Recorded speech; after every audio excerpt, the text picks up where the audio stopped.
जय हिंद दोस्तों मेरा नाम डॉक्टर के ओझा है और मैं प्रोफेशनली एक चिकित्सक हूं। लेकिन दोस्तों, मैं चिकित्सक होने के बाद भी आज मैं एक ऐसे महत्वपूर्ण बिंदु पर आपसे चर्चा करने आया हूं। दोस्तों, एक चिकित्सक समाज के स्वास्थ्य का ध्यान रखता है और इस देश का नागरिक होने के नाते मेरा यह दायित्व बनता है कि मैं भारत के स्वास्थ्य के विषय पर भी चर्चा करूं। दोस्तों, वर्ष 2013 की बात है, जब केंद्र में मोदी जी प्रधानमंत्री भी नहीं बने थे। उस समय देश में बलूचिस्तान के विषय पर बहुत कम लोग जानते होंगे।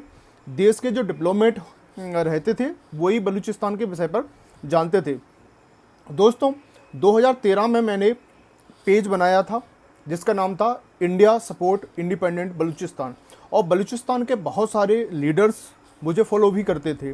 और मैं जब बलूचिस्तान के विषय पर उनसे मैंने चर्चा की, जब उन्होंने बलूचिस्तान की स्थिति के बारे में बताया, तो दोस्तों मतलब एक इंसानियत का कत्ल किस तरह से किया जाता है वह पाकिस्तान बलूचिस्तान में कर रहा था। और आपकी रूह कांप जाएगी जिस तरह से बलूचियों पर अत्याचार पाकिस्तान करता था। दोस्तों, लेकिन कुछ वर्ष बाद यूएन ने बीएलए बलूचिस्तान लिबरेशन आर्मी और बीएलएफ बलूचिस्तान लिबरेशन फ्रंट को टेररिस्ट ऑर्गेनाइजेशन की कैटेगरी में डाल दिया। और बहुत से लोग मुझसे उस समय उस पेज के माध्यम से जुड़े हुए थे, तो मैंने ग्लोबल संवेदनशीलता को देखते हुए उस पेज को ख़त्म कर दिया था।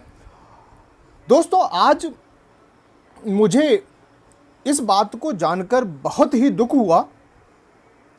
हालांकि ये विषय सामान्य लोगों को बहुत खुशी का हो रहा होगा कि चलो हिंदुस्तान पाकिस्तान के बीच में जो युद्ध होने की स्थिति थी वो टल गई। दोस्तों, दुनिया का सरपंच, तथाकथित सरपंच, जो रासायनिक हथियारों के शक में एक देश को तबाह कर देता है, उसके राष्ट्रपति को सूली पे लटका देता है। हाँ जी हाँ, मैं सद्दाम हुसैन की ही बात कर रहा हूँ। और उसने इराक को तहस नहस कर दिया। और ये आप सब लोग जानते होंगे कि इराक के पास कितने रासायनिक हथियार मिले, लेकिन लोगों की सोच बहुत ही मेमोरी बहुत कम है, लोग भूल जाते हैं। दूसरा उदाहरण मैं अफ़गानिस्तान से लूँगा। अफ़गानिस्तान पर दशकों तक कब्जा रखने के बाद भी उसको उसके हाल पर छोड़ के चले गए ये दुनिया के ठेकेदार। मैं लोगों से पूछना चाहता हूं, मैं इस देश के डिप्लोमेट बुद्धिजीवियों से पूछना चाहता हूं, अगर भाई साहब वो इतने बड़े डिप्लोमेट या इतने बड़े ठेकेदार हैं, तो रूस और यूक्रेन का युद्ध क्यों नहीं रुकवा देते? इजराइल और जो गाजा में हो रहा है उसको क्यों नहीं रुकवा दे रहे हैं? मुझे बहुत ही दुख के साथ मैं कहना चाहूँगा कि भारत में जो आज स्थिति हो रही है, उस स्थिति में और आज से 1971 के आसपास की स्थिति या उससे पहले की नेहरू जी के समय की स्थिति में कोई ज़्यादा विशेष परिवर्तन नहीं हुआ है। उस समय भी विश्व के बड़ी बड़ी शक्तियों के हस्तक्षेप भारत के साथ में हुआ करते थे और आज भी हैं। हाँ, ये बिल्कुल सही हो सकता है कि आज कुछ कम हुए हैं, लेकिन यह नहीं कहेंगे कि बिल्कुल नहीं है। आप किससे लड़ रहे हैं? मैं आपसे पूछना चाहता हूं, आप लड़ किससे रहे हैं? क्या आप पाकिस्तान से लड़ रहे हैं? क्या आप मुनीर से लड़ रहे हैं? क्या पाकिस्तान का जो भी प्रधानमंत्री राष्ट्रपति आता है आप उससे लड़ते हैं? नहीं, बिल्कुल नहीं। आप उस विचारधारा से लड़ रहे हैं जो आपके थाउजेंड्स कट देना चाहती है। आप शांति किससे करना चाहते हैं? आज सो कॉल्ड सरपंच ने बोला कि आप सीज फायर कीजिए, और हमने दोनों टेबल पे बैठ के भाई साहब सीज फायर कर दिया। लेकिन मैं प्रश्न पूछना चाहता हूं मोदी जी या हमारे डिप्लोमेट्स, आपने सीज फायर किसके साथ किया? मुनीर के साथ में किया? कि आपने पाकिस्तान के पॉलिटिशियन के साथ में किया? आगे पाकिस्तान में स्टेक होल्डर है कौन? किसके साथ में अशांति? कौन उनकी बात सुनने वाला है?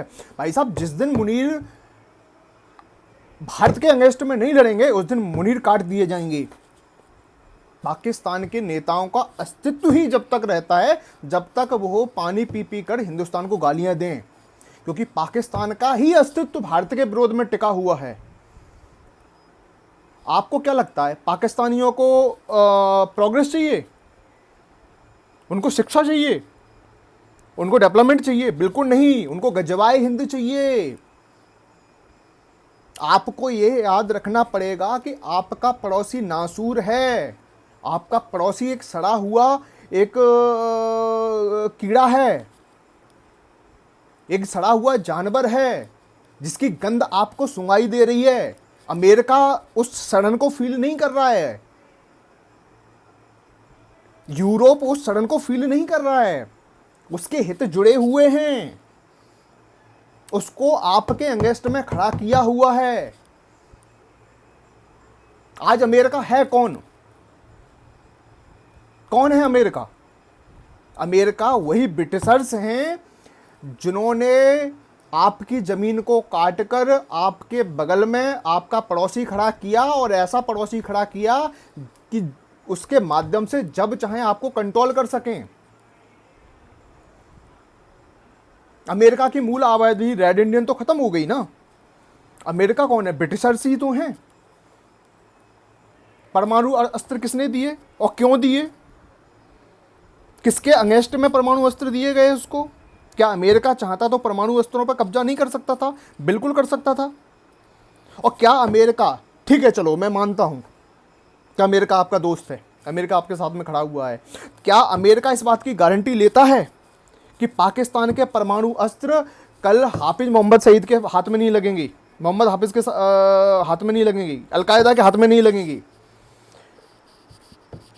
आज पाकिस्तान की सरकार आपके अगेंस्ट में नहीं लड़ रही है। मैं आपको बिल्कुल भविष्य को देखते हुए मैं आपको बिल्कुल संकेत देता हूं, और ये निश्चित है कि आने वाले कुछ दशकों में ये पाकिस्तान के परमाणु अस्त्र टेररिस्टों के हाथ में लगेंगे और वो आपके ऊपर फोड़े जाएंगे। आपको यह डर लगता है ना कि आप सही ट्रैक पे हैं, आप डेवलपमेंट के ट्रैक पे हैं, आप चौथी अर्थव्यवस्था, पांचवी अर्थव्यवस्था या तीसरी अर्थव्यवस्था बन सकते हैं, तो आप उस भिखारी के साथ में लड़के क्या करोगे? लेकिन मूर्खता है, यह आपकी मूर्खता है, आपकी दूरदृष्टि है ही नहीं। आपको याद रखना होगा कि यूक्रेन की पर कैपिटा इनकम आपके लोगों की पर कैपिटा इनकम से 4 या 5 गुना हुआ करती थी। भारत से आर्थिक स्थिति में यूक्रेन काफी सशक्त हुआ करता था, लेकिन वो अपनी रक्षा कर पाया। आज उसकी स्थिति क्या है? ठोक दिया उसने। आज आप सशक्त हैं और आप अपने हथियार डाल रहे हैं। बिल्कुल सही बात है। मैं यहां बैठकर मैं नहीं समझ सकता कि भारतीय डिप्लोमेट की क्या कंडीशन होगी, क्या दबाव होगा या क्या उनके लक्ष्य होंगे, लेकिन जितनी भी अपनी सोच है, जितनी भी 10-15 साल की मैं डिप्लोमेसी और डिफेंस को समझ रहा हूं, उसके आधार पर मैं बिल्कुल बोलना चाहूंगा कि क्या आप गारंटी लेते हैं कि भारत की स्थिति हमेशा ही इतनी सशक्त रहने वाली है? ईश्वर ना करे कि आपके कुछ इंटरनल इशू बने, ईश्वर ना करे कि आपकी स्थिति थोड़ी भी कुछ डामाडोल होती है, तब क्या आपका पड़ोसी पाकिस्तान आपको छोड़ देगा? आज उसकी गर्दन आपके हाथ में है भाई साहब, ये क्यों नहीं समझ रहे हो आप? आज पूरा विश्व आपके साथ में खड़ा हुआ है। सबसे बड़ा तो चीन चुप बैठा हुआ है। 2.5 बार का आपको हमेशा खतरा रहता था, वो 0.5 भी आप चुप बैठा हुआ है, और एक वो भी चुप बैठा हुआ है। आज आपको मात्र एक से लड़ना है। 28 लोगों की मौत के लिए आपने बदला लिया ना। क्या आने वाले, आप गारंटी लेते हैं कि आने वाले दिनों में इंडिया पर अटैक नहीं होंगे? आपने बोला कि हमारे पास हमला होता है तो एक्ट ऑफ वार की कंडीशन में आएगा, ठीक है। आपका सीज फायर 2 घंटे नहीं रुक पाया। क्यों? क्योंकि पाकिस्तान में स्टेक होल्डर है ही नहीं। वहां नॉन स्टेट एलिमेंट हैं, आपको याद रखना पड़ेगा। उनकी जिंदगी ही मरने के बाद चालू होती है। भाई साहब, किस मानसिकता से आप लड़ रहे हो? वो ये इनकी सेकंड लाइफ है भाई साहब। उनकी प्राइमरी लाइफ तो उनके साथ होगी 72 के साथ में,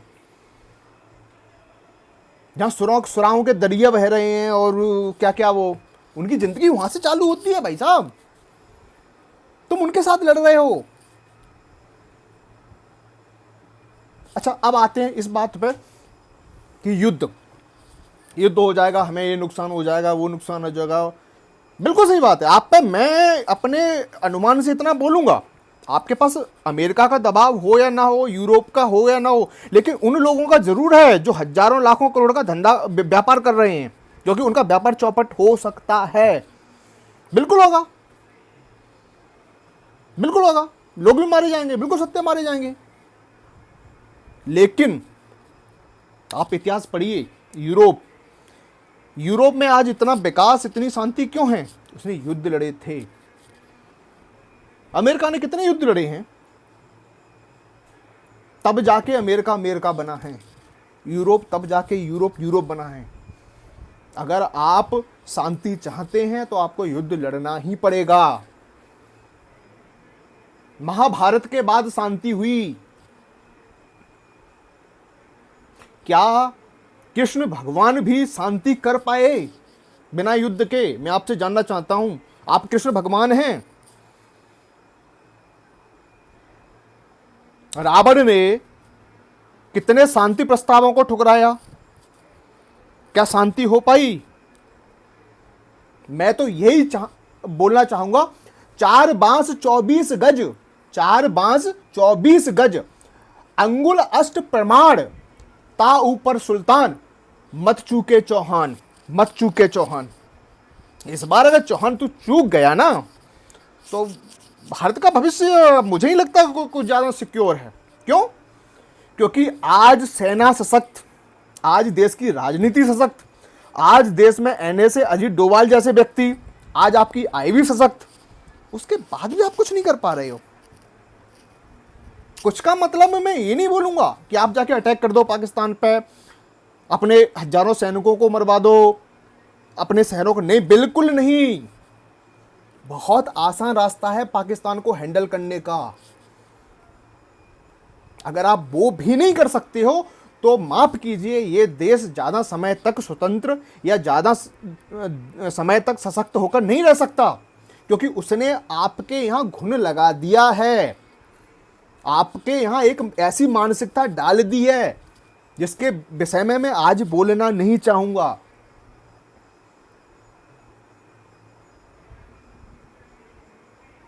आपको वो कभी नहीं छोड़ेगा। आपके पड़ोसी को आज नासूर बना दिया। बांग्लादेश तो आपने पैदा किया, बांग्लादेश का अस्तित्व तो आपसे खड़ा हुआ, लेकिन उसने आपके सामने नासूर बना दिया।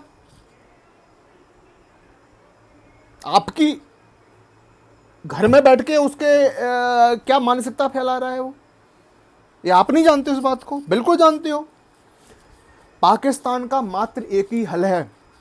जब पाकिस्तान अपने यहां से खालिस्तान मूवमेंट को प्रमोट कर सकता है, जब कश्मीर को अनस्टेबल कर सकता है, और ये खालिस्तानी मूवमेंट वही उठाने वाले हैं, वही सपोर्टर हैं जिनको मिर्ची लगती है जब आप उनके घर में जाकर उनको ऐसा लगता है कि आपने उनके खालिस्तानियों को मार दिया।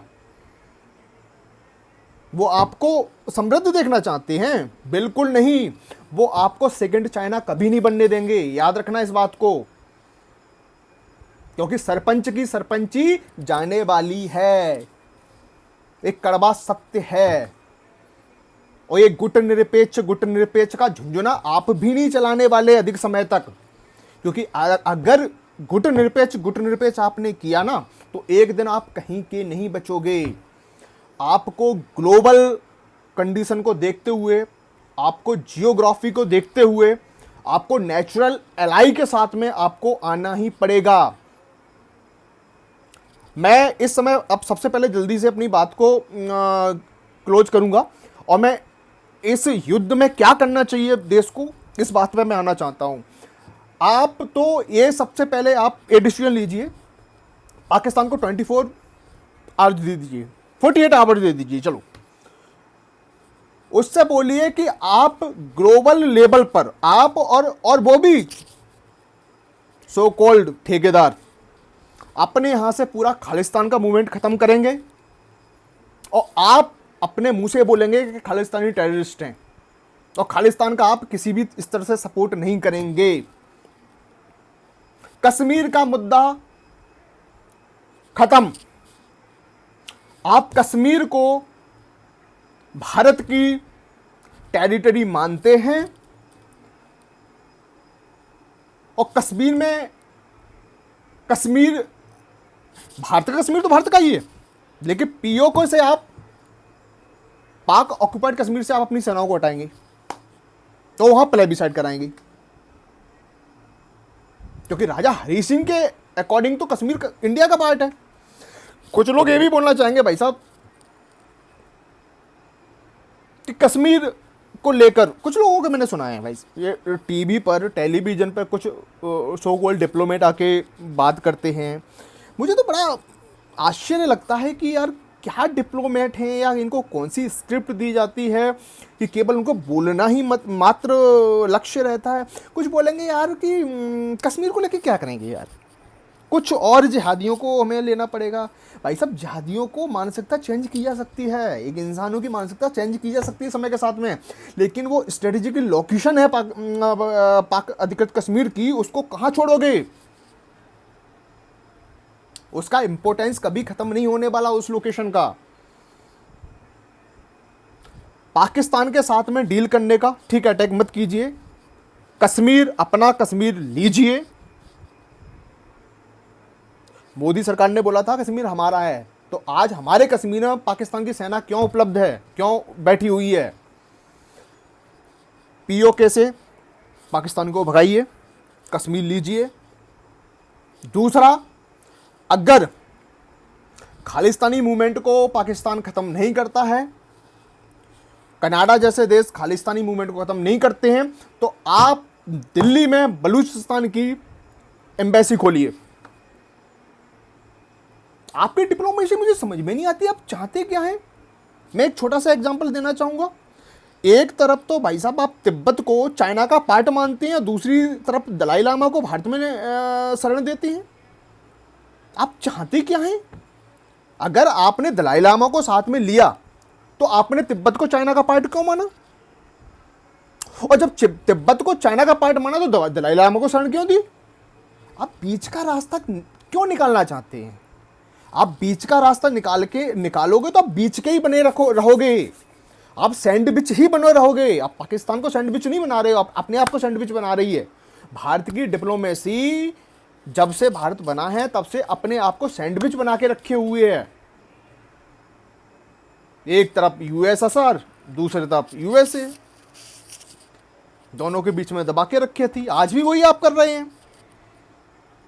मैं आपको बोलना चाहूंगा, आज बलूची आपके लिए मरने के लिए तैयार बैठे हुए हैं। आपने जितना पाकिस्तान सेना को नुकसान नहीं पहुंचाया है, जितना बलूचों ने पहुंचा दिया है। टीटीपी आपके लिए लड़ने के लिए बैठी हुई है। क्या सपोर्ट नहीं करती हो आप? किस बात का डर है आपको? आपको इसी बात का डर है ना कि आप किसी देश की सॉवरेनिटी खत्म करेंगे तो आपका नाम खराब हो जाएगा। आप तो शांति दूत हैं, शांति का ठेके आपने ले रखा है दुनिया में। भाई साहब भगवान राम भी हाथ में धनुष लेके चलते हैं। महाकाल, उनके पास भी त्रिशूल है। माँ दुर्गा, आप बताइए आप किस सोच, आप सो कॉल्ड मतलब क्या? सनातनी अहिंसक होता है, अहिंसा परमो धर्मा, पूरा पढ़िए। आप एक ऐसे देवता को बता दीजिए जिसके हाथ में अस्त्र नहीं है। आपको बताना क्या चाहते हैं? दुनिया शक्ति को पूजती है। अगर आपके अंदर इतनी दम नहीं है कि आप पाकिस्तान जैसे घटिया सोच के पड़ोसी को सुधार सकें, तो आप विश्व गुरु कहलाने लायक कभी ना बन पाओगे, कभी नहीं बन पाओगे। ये आपको बनने देंगे क्या? बनने देंगे क्या? 2 महीने बाद देख लीजिए, 2 महीने से ज्यादा 2 महीने, एक आपके पास फिर से बम फूटेगा, फिर से कोई ना कोई अटैक होगा। कब तक लड़ोगे आप, कब तक? भाई साहब आपके अंदर जिहादी मानसिकता बैठा दी है इन्होंने। वो नहीं लड़ेंगे तो अंदर वाले लड़ेंगे, वो नहीं लड़ेंगे तो अफगानिस्तान तो सॉरी बांग्लादेश से आएंगे। कहां कहां से रोकोगे आप उनको? आप फैक्ट्री क्यों नहीं खत्म कर पा रहे हो? वो ऐसी मतलब फेवरेबल कंडीशन में आप बलूचिस्तान को इंडिपेंडेंट कंट्री मानिए, अरे मोरल सपोर्ट दे दीजिए। मैं तो ये बोलूंगा हाँ, इसमें प्रॉब्लम क्या आएगी? ईरान, क्योंकि ईरान का पार्ट भी है। तो आप ईरान को कॉन्फिडेंस में लीजिए ना। बलूची मूवमेंट के बाद ईरान में भी प्रॉब्लम है, आप उनको कॉन्फिडेंस में लीजिए कि आप बलूचिस्तान का सपोर्ट कर रहे हैं, बलूची आपके साथ में कॉन्फिडेंस में रहेंगे, शांति से रहेंगे, आपको भी टेंशन नहीं रहने देंगे। अफगानिस्तान जो खैबर पख्तूनख्वा है, केपी के है, उसको आप अफगानिस्तान को दे दीजिए। डूरेंट लाइन आपके राजा के द्वारा हुआ था ना, शायद मुझे अगर भूला नहीं हो तो राजा रंजीत सिंह के समय का मैटर है। तो आप अफगानिस्तान को दे दीजिए केपी के। पाक अधिकृत कश्मीर आप खुद ले लीजिए, उससे क्या होगा? आपका जो आज आप चाइना को अपना दुश्मन समझते हैं, है बिल्कुल है, वे समझते नहीं है वो, ठीक है क्यों है आपका दुश्मन? आपने सोचा है? लोकेशन की वजह से और आपकी कुछ नीतियों की वजह से।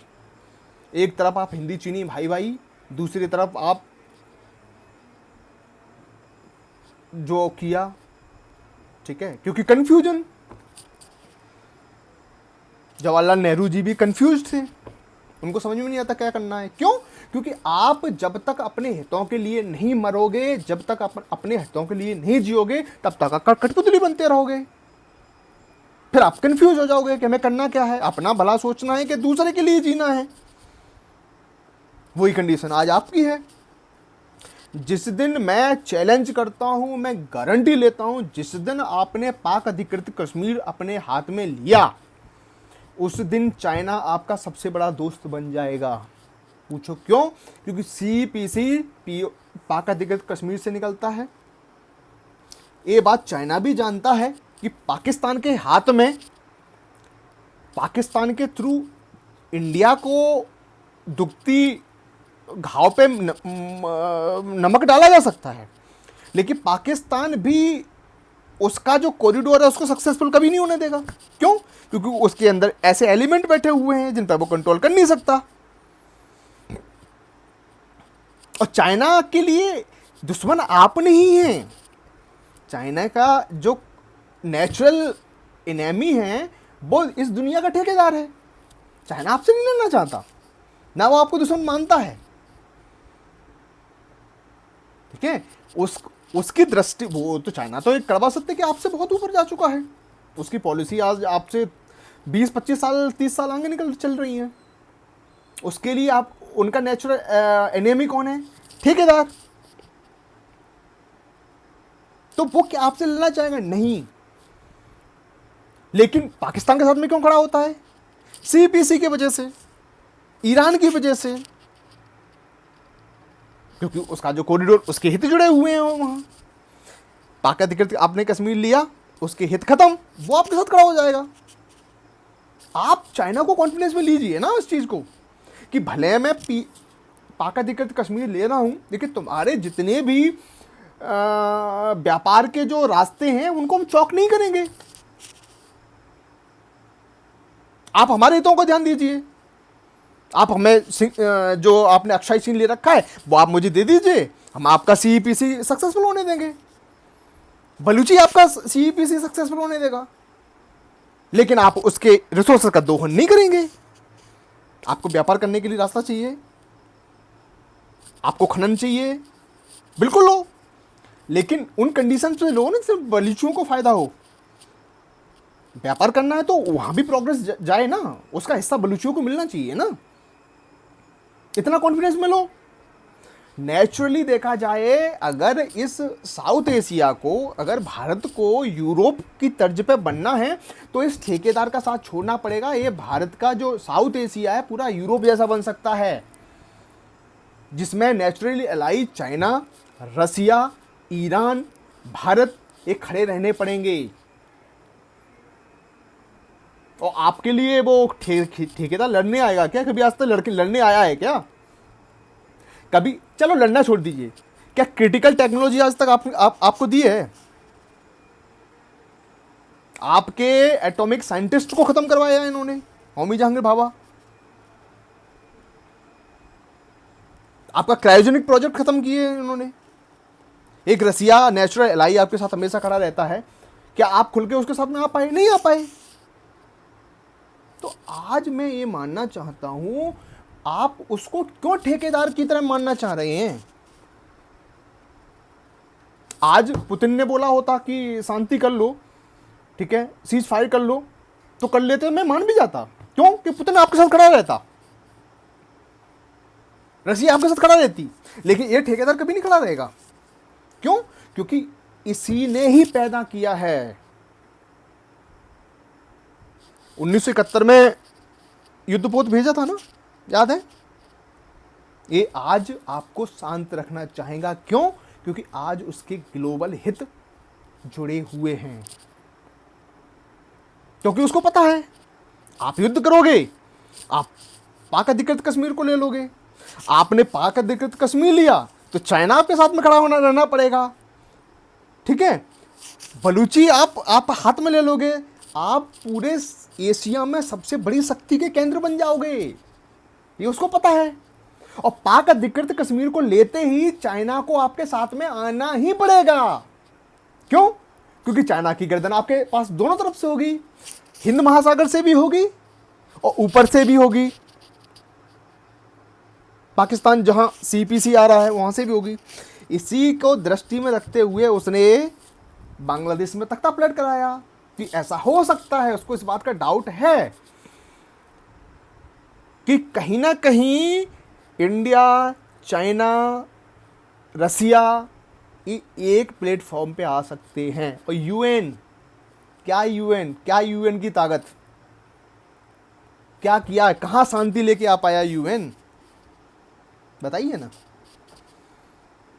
यूएन कितना कंजर्वेटिव है कि आज दुनिया कहां से कहां पहुंच गई और P5 से आगे वो निकल ही नहीं पा रहा है। तो आप किस यूएन की बात करते हैं? युद्ध किसी भी समस्या का हल नहीं है, ये सत्य है, लेकिन युद्ध बिना समस्याएं भी हल नहीं होती। आप इतिहास उठा के देख लीजिए। मैं तो मानता हूं कि दुश्मन से भी सीख ले लेनी चाहिए। सोचो, इजराइल अपने पर्सनल हित के लिए अमेरिका को ठुकरा देता है, जबकि अमेरिका उसके साथ में हमेशा खड़ा हुआ है। क्यों? क्योंकि उसको पता है कि अमेरिका की कमजोरी क्या है। वहां पूरा भी टैलेंट है, वो यहूदी है। जबकि ये भाई साहब तो कई बार इजराइल के अगेंस्ट में बोल चुके हैं। मैं अंत में यही बोलना चाहूँगा, अगर आप शांति, अगर इस देश में प्रोग्रेस चाहते हैं तो छोटे मोटे खतरों से मत डरिए, आगे बढ़िए। और ये अच्छा मौका है, बहुत ही अच्छा अवसर आपको प्रदान किया गया है। आप डायरेक्ट युद्ध ना लड़िए, तो कंडीशन को कंटिन्यू चलाते रहना दीजिए, ठीक है। एक कोई सीज फायर मत कीजिए। बिल्कुल सही बात है कि नुकसान हो रहा है, लोग भी खत्म हो रहे हैं, लेकिन कड़वा सत्य तो होना है। आप अभी शांत कर दोगे, कल जिस दिन, क्या आप गारंटी लेते हैं कि हमेशा ये कंडीशन बनी रहेगी? जिस दिन पाकिस्तान थोड़ा भी मजबूत हुआ, वो आप पे फोड़ेगा। उस समय तो आपके लक्ष्य भी पूरे नहीं हो पाएंगे और अपने लोगों को बचा भी नहीं पाओगे। क्या चाहते क्या है, कब तक चाहते हैं? वो कल किसी क्षेत्र में भड़काएगा आग, खालिस्तानी मूवमेंट के लिए लगाई हुआ है। कब तक आप डिफेंसिव मोड में चलोगे? आपने अटैकिंग चालू की, अब कदम पीछे मत लीजिए। थोड़ा बहुत 1 लाख 2 लाख करोड़ का नुकसान होगा, लेकिन एक अवसर खत्म होता है, बहुत सारे अवसर बनते हैं। सबसे बड़ा है, इस युद्ध अगर कंटिन्यू रहता है तो आपकी एक ऐसी इंडस्ट्री आपकी बहुत बूस्ट करने वाली है। आपकी आकाश मिसाइल ने बहुत अच्छा परफॉर्मेंस किया है, आपके पास बहुत अच्छे अच्छे इक्विपमेंट हैं, वो इंडस्ट्री बहुत ऊपर तक जाएगी। आप वहाँ इन्वेस्टमेंट कीजिए, वो ये भूल भूल जाइए। आज का परिवेश विश्व युद्ध के कगार पर चल रहा है, अघोषित विश्व युद्ध ही चल रहा है, चाहे भले वो साइबर से चल रहा हो या शीत युद्ध की तरह चल रहा हो या वो इकोनॉमी पे युद्ध चल रहा हो या डायरेक्ट वॉर जैसे इजराइल और रसिया में चल रहा हो, तो ऐसे वो चल रहा है। आपकी जनरेशन एक युद्ध में ही ग्रस्त है, आप युद्ध को ज़्यादा समय तक टाल नहीं सकते। तो अंत में मैं यही चाहूँगा कि तत्कालिक ये सीज फायर की खुशी को ज़्यादा सेलिब्रेट मत कीजिए। मैं तो ये चाहूँगा कि डिप्लोमेट इस देश के बुद्धिजीवी देश की सरकार पर थोड़ा प्रेशर बनाएं, सबको करें कि भैया जो हमने पाकिस्तान की गर्दन को दबोच लिया है उसको ढीला नहीं छोड़ना है, क्योंकि वहाँ कोई एक स्टेक होल्डर नहीं है, वहाँ कीड़े हैं। एक ना तो एक मुनीर है, ना वहाँ कोई एक प्रेसिडेंट है, ना वहाँ एक राष्ट्रपति है। वहाँ हर व्यक्ति खड़ा होता है, वो यही सपना देख के खड़ा होता है कि भारत गजवाए हिंद करना है मुझे। सबकी बात नहीं कर रहा हूँ, लेकिन अधिकांश वहाँ यही है। वहाँ टेररिस्ट की फैक्ट्री है, किससे आप कॉन्फिडेंस में लोगे? अंत में मैं यही करना चाहूँगा, राष्ट्र हित को सर्वोपरि रखिए। थोड़े बहुत नुकसान होते हैं उनको झेलिए, क्योंकि बिना नुकसान झेले आप कुछ नहीं कर सकते। एक राम राज्य की स्थापना भी बिना युद्ध किए नहीं हुई थी, ठीक है। और शांति चाहिए तो आपको महाभारत करना पड़ेगा। और अगर आप नहीं सीख सकते, आप अपने दर्शन से नहीं सीख सकते, आप अपने देवताओं से नहीं सीख सकते, तो फिर वो आप ज़्यादा समय तक इस नहीं फिट रह पाओगे। और मुझे नहीं लगता कि भविष्य आपका सिक्योर है। और विश्व गुरु तो आप बनना छोड़ दीजिए, क्योंकि शक्ति बिना, शक्ति विहीन गुरु की कोई महत्व नहीं है। आप चिल्लाते रहिए, शांति दूत बन के रखिए, सफ़ेद कबूतर उड़ाते रहिए। सफ़ेद कबूतर उड़ाने वाले देख लिए ना हसर, आप ही गालियाँ देते थे। आपको मौका मिला है, आपके पास विल पावर है, आप कीजिए। धन्यवाद। जय हिंद, जय भारत।